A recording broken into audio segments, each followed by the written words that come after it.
Терезеден кулаган эне жана ымыркай каза болду. Бишкек шаардык милициясы билдиргендей, 4-апрелде саат 18:11 чамасында жүзеки кызматына медициналык мекемеден билдирүү келип түшкөн. Анда 5 жаштагы бала реанимация бөлүмүнө жеткирилгени кабарланган. Маалыматка караганда ошол күнү саат 17:10 чамасында Жалкичи районундагы үйлөрдүн биринин 6-кабатындагы терезеден апасы менен кошо 2 баласы кулап кеткендиги аныкталган. Эне окуя болгон жерде эсине келбей каза болгон. Кийинчерээк 1 жаштагы Наристе да чарчап калган. Ал эми 5 жаштагы бала реанимацияга түшкөн. Аталган факты боюнча өзүн өзү өлтүрүүгө жеткирүү беренеси менен кылмыш иши козголду. Милиция тергөөнүн жыйынтыгында өзүн өзү өлтүрүүгө жеткирүү фактысы аныкталганын, 34 жаштагы жаран кармалып, убактылуу кармоочу жайга киргизилгенин белгиледи.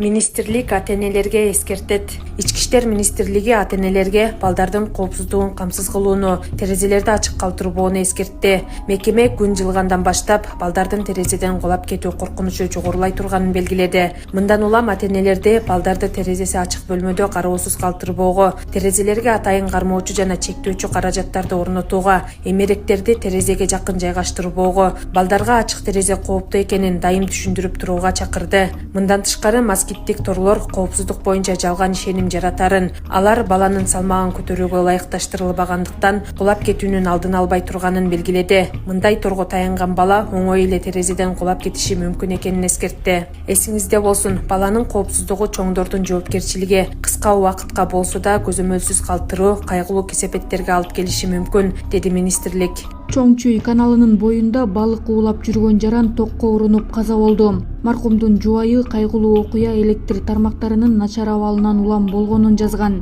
Анын айтымында окуя болгон жерде коопсуздук талаптары сакталбай, эскертүүчү белгилер да, тосмолор да коюлган эмес. Ал бул факт боюнча тиешелүү текшерүү жүргүзүлүп, жооптуу тараптарды аныктоону өтүндү. Ал эми Свердлов райондук ички иштер башкармалыгы учурда окуя боюнча текшерүү иштери жүрүп жатканын билдирди. Маалыматка ылайык, тиешелүү экспертизалар дайындалып, коопсуздук талаптарынын сакталышы, ошондой эле аталган тилкеде эскертүүчү белгилер менен тосмолордун бар жогу өзүнчө каралат.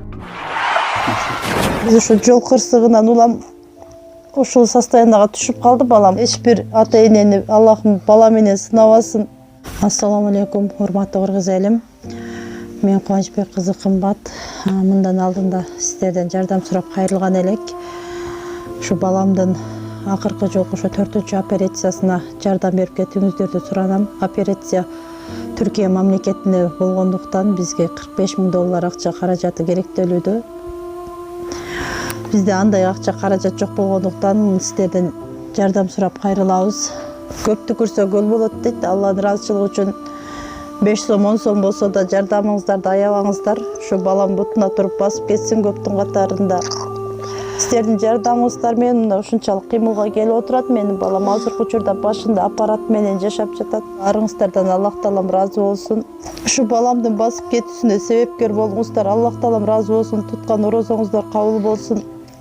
Аллах тааламдын сыноосу экен, баарына шүгүр кылабыз.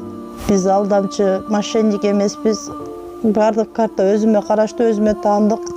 М-банк 3197 кымбат К деп чыгат. Ошол эле номерде оденги бар. Россия өлкөсүнөн котором дегендерге Сбербанк учурда Россия өлкөсүндө мигрант болуп жүрөт. 5 сом, 10 сом болсо да жардамыңыздарды аябаңыздар. Биз үчүн өтө чоң жардам ошол дагы. Баарыңыздардан Аллахым ыраазы болсун.